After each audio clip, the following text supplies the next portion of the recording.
안녕하십니까. 지난번에 이어서 우파가 승리하는 우승하는 법에 대해서 다시 이제 두 번째 시간 말씀드리겠습니다. 원래 제가 오늘 뭘 얘기를 하려고 했냐면은 우파의 이제 주자들, 우파 주자들의 그 특징이나 장단점이나 이런 걸 좀 분석을 해드리고, 그 다음에 이제 선거 전략에 관해서 얘기를 하려 했는데, 그에 앞서서 제가 보니까는 조금 먼저 해야 될 부분이 있겠더라고요. 지역 감정에 대해서 일단은 이 이야기를 먼저 해야 될 것 같더라고요. 지역 감정이라는 게 언제부터 생겼는지, 그리고 그걸 어떻게 극복을 해야 되겠는지, 그리고 거기서 또 선거 전략이라든지 이런 것도 같이 곁들여서 약간 좀 말씀을 드리고 나서 그 다음 시간에 원래 하기로 했던 후보들의 특징이나 또 선거 전략이나 이런 쪽으로 넘어가도록 하겠습니다. 우리나라의 지역 감정은 뭐 지역 감정이라 해봤자 영남과 호남입니다. 경상도하고 전라도의 이제 이 지역 감정이 가장 이제 심하기 때문에 항상 이 지역 감정 얘기가 먼저 나오고 있는데요. 여러분들이 생각할 때 지역 감정은 언제부터 좀 본격화된 것 같습니까? 60을 좀 넘으신 분들은 어느 정도 제가 말씀을 드리는 거에 대해서 조금 수긍을 하시는 부분이 있을지 모르겠습니다. 지역 감정이 처음에 생긴 거는 뭐 정확하게는 모르지만 제 생각이 그렇습니다. 71년도에 김대중 씨하고 박 대통령하고 선거가 있었습니다. 7대 대통령 선거가 있었죠. 이때 이제 그 지역 감정이 생기지 않았나. 싹이 이때 텄다고 저는 이제 그렇게 보고 있습니다. 왜냐하면은요, 그 전에 선거에서 예를 들어 가지고 63년도에 박정희 대통령하고 윤보선 대통령하고 윤보선 후보하고 박 후보가 선거를 했습니다. 그때 뭐 다른 지역은 볼 거 없고 전라북도하고 전라남도 이쪽에서 그 득표율을 보시면은 뭐 검색을 해보시면 나옵니다. 박 대통령이 50% 가까이 얻었습니다. 이때 전라북도에서 49.4%. 그 다음에 전라남도에서는 57.2%. 박 대통령이 전라도에서 표를 많이 얻었습니다. 윤보선 후보는 뭐 이쪽은 뭐 거의 비슷합니다. 이쪽은 뭐 어쨌든지 뭐 어느 정도 그래도 골고루 이렇게 이제 서로 이 표가 됐는데, 또 67년도 이제 4년 후에 6대 선거에서는 이번에는 박 대통령이 역전을 당합니다. 역전을 당해가지고 전북에서는 그 42.3%, 윤 후보가 44.5%, 그 다음에 전남에서는 이게 잘못됐네요. 44.5%. 전남에서는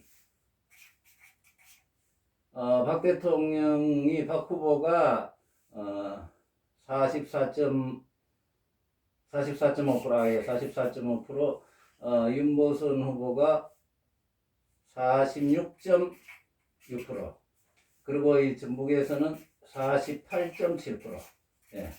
어쨌든 뭐 이 수치가 뭐 크게 중요하지는 않습니다만은, 그 과거의 전라도 이쪽은 전라남도와 전라북도는 뭐 한쪽에 압도적으로 몰아주기보다는 골고루, 예를 들어 가지고 박 후보가 잘하겠다 싶을 때는 박 후보한테 더 밀어줍니다.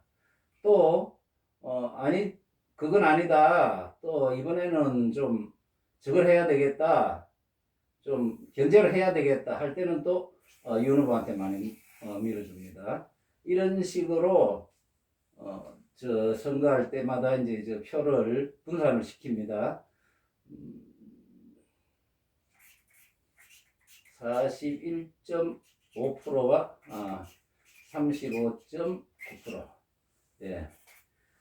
이거 수치를 조금 제가 착각을 해가지고 잘못 썼는데 어쨌든지 간에 40 몇 프로 뭐에서 50 몇 프로 이런 정도를 가지고 항상 이제 그 표를 나눠준 거죠. 그렇게 이제 돼 왔던 이 선거가 이제 박 대통령이 3선을 이제 할 때 누가 붙었냐면 이제 김대중 후보하고 붙었죠. 김대중 후보하고 이제 박 대통령이 붙었는데 이때가 조금 그 김대중 씨가 후보가 되는 과정이 조금 우습습니다.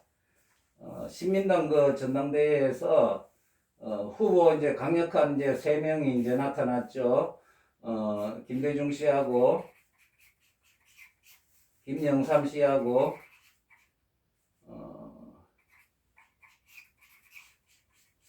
그 다음에 이철성 씨하고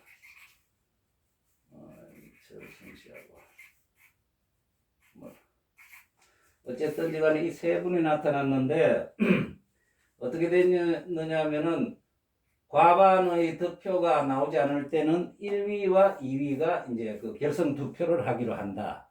그렇게 되어 있었습니다. 그때만 해도 그 계파 정치였죠. 계파 정치에서 이제 1위와 2위가 그 결선 투표를 하기로 했습니다. 과반 득표가 안 나올 경우에는. 그런데 이제 그 김영삼 씨하고 이철성 씨는 무슨 얘기를 했냐면은 둘 중에 한 사람이 3등을 했을 경우에 예를 들어 김영삼 씨가 3등을 하면은 이철성 씨한테 표를 주겠다. 그래가 당신을 후보로 만들어 주겠다. 또 반대로 이철성 씨가 3등을 하면은 또 김영삼 씨한테 그럼 내 표는 우리 계파의 표를 넘겨주겠다. 이렇게 이제 서로 합의가 되어 있던 상태입니다. 이거는 뭐 다 신문 보도를 통해서 다 이미 나와 있었습니다. 근데 이제 어떻게 됐느냐 하면은 1차 해보니까는 이 양반이 1등, 이 양반이 2등, 이 양반이 3등을 해버렸어요. 그래서 이철성계가 이제 김영삼 씨를 주기 때문에 밀어주면은 김영삼 씨는 이제 다음날 전당대회에서 이제 그 신민당 대통령 후보로 박 대통령하고 이제 맞서는 사람으로 이제 이렇게 될 거라고 자기는 이제 후보 지명 그 연설문까지 다 만들고 이제 그렇게 잠을 잤죠. 근데 그 과정에서 밤에 역사가 이제 밤에 이루어졌습니다. 어떻게 이루어졌냐면은 이 김대중 씨가 이철성 씨를 찾아갑니다. 그래가지고 형님, 우리가 남입니까? 같은 우리 백제인 아닙니까? 이분은 태어나기는 서울 수도권에서 태어났는데 본가가 전주고 자기 그 지역구도 전주입니다. 국회의원을 전주에서 계속했어요. 그리고 이분은 뭐 아시다시피 신안 하이도 출신이고 그래서 만일에 형님이 이철성 씨가 자기한테 밀어준다면은 당 대표는 무조건 형님한테 드리겠습니다. 이래 된 거죠. 그렇게 하니까는 이철성 씨가 그럼 이 김영삼 씨를 배신을 하는 게 되잖아요. 근데 실제로 배신을 했습니다. 다음날 깜짝 놀랐어요. 이분은 당연히 자기가 되는 걸로 알고 있었는데 갑자기 그냥 김대중 씨를 지지를 하겠다 이래 된 거죠. 그래가지고 이 김대중 후보가 대통령 후보가 됐습니다. 근데 김영삼 씨는 자기 입장에서 얼마나 억울했겠어요. 그런데 방방곡곡을 누비면서 71년도 그 선거 때 신민당 김대중 후보를 지지해 주시오 하고 이제 이분은 그래도 자기가 어차피 여기에서 후보가 못 됐기 때문에 그래가지고 전국을 누비면서 김대중 후보를 지지를 해주는 연설을 하고 다녔습니다. 이철성 씨는 어떻게 됐나? 대표가 안 좋습니다. 이분이 무조건 이분 대표 시켜준다 했는데 이분 결국에는 안 됐어요. 나중에는 아주 원수가 됐습니다. 이분은 아주 원수가 됐고 이분 아주 사람을 안 봤죠. 그래가지고 아주 나중에 말년으로 갈수록 조금 사람이 조금 불쌍하게 되신 분이에요, 이분이. 이래가지고 71년도에 이제 그 박정희 후보하고 김대중 후보가 이제 붙었는데 그때 그 선거 캐치프레이즈입니까? 뭐 슬로건입니까? 이런 게 뭐냐 하면은 제가 기억에 딱 남는 게 뭐냐. 국민학교 한 5, 6학년 때입니다. 그, 이번에는 2번. 대중은 김대중. 아주 귀에 쏙 들어오는 아주 그 선거 캐치프레이즈를 걸었어요. 이번에는 2번. 대중은 김대중. 박 대통령은 뭐라 했는지 모르겠어요. 기억이 잘 남질 않습니다. 머리에 팍 들어오는 이런 슬로건. 이번에는 2번, 대중은 김대중. 그래가지고 했지만은 결국에는 박 대통령이 결국 이기긴 이겼습니다. 이겼는데요. 그때 결과가 어찌 됐냐. 전라도 표가 항상 박 후보한테 고정적으로 가던 이 표보다 훨씬 더 많은 60%가 넘는 표가 이제 이번에 백제인한테로 이렇게 갔습니다. 왜냐? 김대중 후보가 그랬어요. 지금까지 우리가 신라인한테 많이 당했습니다. 백제인이요. 이제는 우리가 뭉쳐서 일었을 때입니다. 백제인이 뭉쳐서 정권을 잡고 우리의 시대가 될 이제 그런 날을 만들어 봅시다. 그 바람에 60%가 넘는 표가 이분한테로 이제 몰리기 시작을 했어요. 그때부터 제가 생각할 땐 그때부터 지역 감정이 싹 트지 않았느냐. 그렇게 보여집니다. 그래서 그때부터가 1차 지역 감정이 이제 그 생기나는 시기가 1차였죠. 그 다음에 2차가 뭐냐 하면은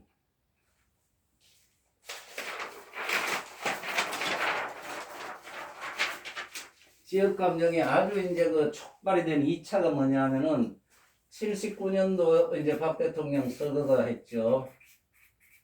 박 대통령 선거하고 나서 80년의 봄이 옵니다. 근데 80년이 되기 전에 11.6 사태 이후에 12.12라는 이 쿠데타적인 일이 생겨버렸어요. 박 대통령 선거하고 나서 이제 이거 김재규를 재판을 하고 어쩌고 하면서 보안대에 있던 이제 보안사령관이던 이제 전두환 씨가 이제 자기가 슬슬 이제 정권을 잡을 욕심이 이제 생긴 거죠. 그래가지고 정성화 총장을 가두었죠. 내란 업무 뭐 어쩌고 이러면서. 그러면서 이제 80년의 봄이 됩니다. 이때부터 이제 삼김의 시대입니다. 그때 이제 제일 그 여권에서는 김종필 후보, 그 다음에 김영삼 후보, 그 다음에 김대중 후보. 이렇게 이 세 사람이서 박 대통령 사후에 임시로 지금 최규하 씨가 대통령 하고 있습니다. 그때 국무총리를 했었기 때문에 이제 승계가 된 거예요. 그래가지고 이 삼김의 시대가 이제 완전히 이제 이 대결의 구도가 됐는데 이쪽은 여권이고 야권은 이 사람들이 단일화를 못하고 그리 있을 때입니다. 그러니까는 이 또 최규하 씨는 또 약간 자기의 세력도 없고 엉겹결에 그냥 대통령을 됐지만은 이제 신군부 말을 들을 수밖에 없는 입장이고. 그러니까는 그때부터 이제 봄에 데모들이 많이 일어났습니다. 많은 데모가 일어났습니다. 사북 사태도 있었고 봄에 대학생들 아주 데모 말도 없이 했었어요. 정치 일정을 앞당겨라. 대학생들이 이제 결정적으로 하는 게 정치 일정을 앞당기고 무조건 민주적인 이제 투표를 해라 이거죠.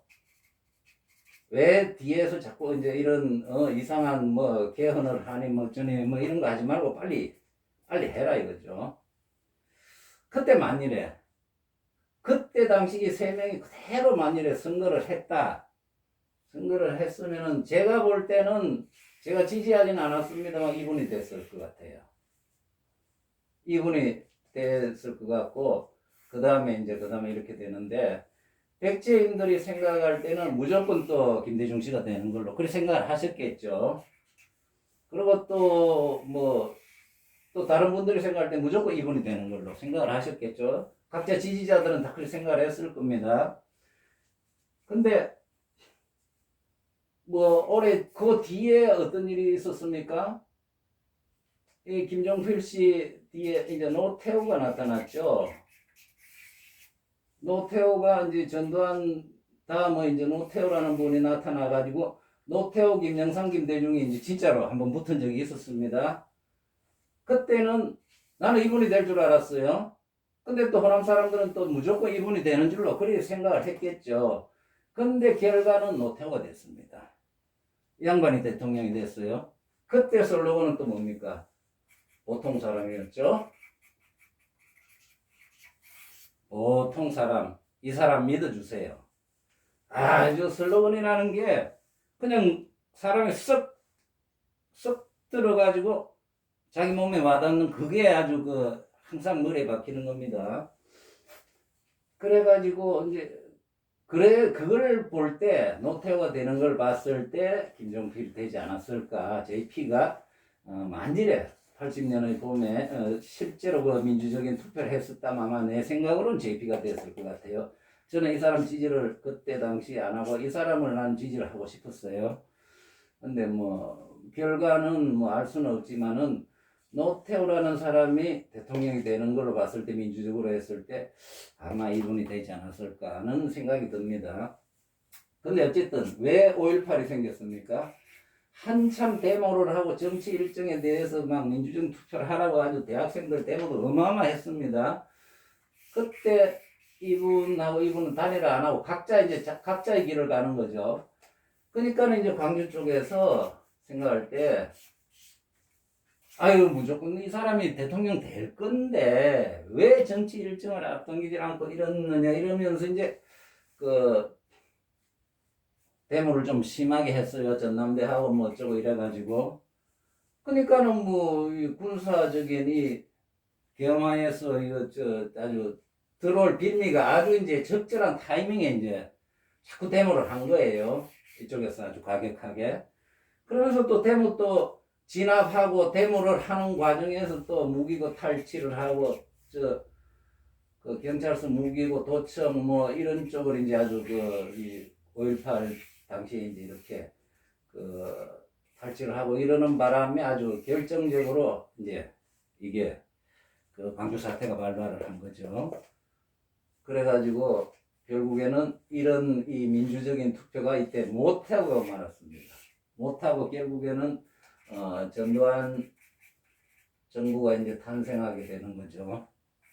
뭐 그 뒤에는 물론 노태우라고 이제 다시 민주적으로 뭐 투표가 다시 돌아가기는 했지만은 이런 일이 있음으로 해서 나는 지역 감정이 뭐 아주 극도로 심해지지 않았나 그렇게 봅니다. 그래서 이제 이 지역 감정을 그러면 풀어야 되겠죠. 어떻게? 그래서 저는 이제 이런 생각을 해봤습니다. 이 지역 감정을 풀려면은 예를 들어 뭐 난 전라남도 사람 이러면 무조건 뭐 어쩌고 뭐 이런 식으로 지금 다 세상이 지금 그리 되고 있습니다. 근데 그걸 차라리 조금 여기 제가 산을 좋아해서 우리나라 등산지도인데요.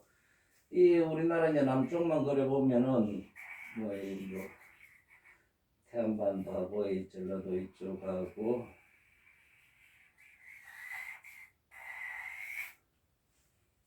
이쪽이 이제 이 전남, 전북 좀 늦게 그랬네.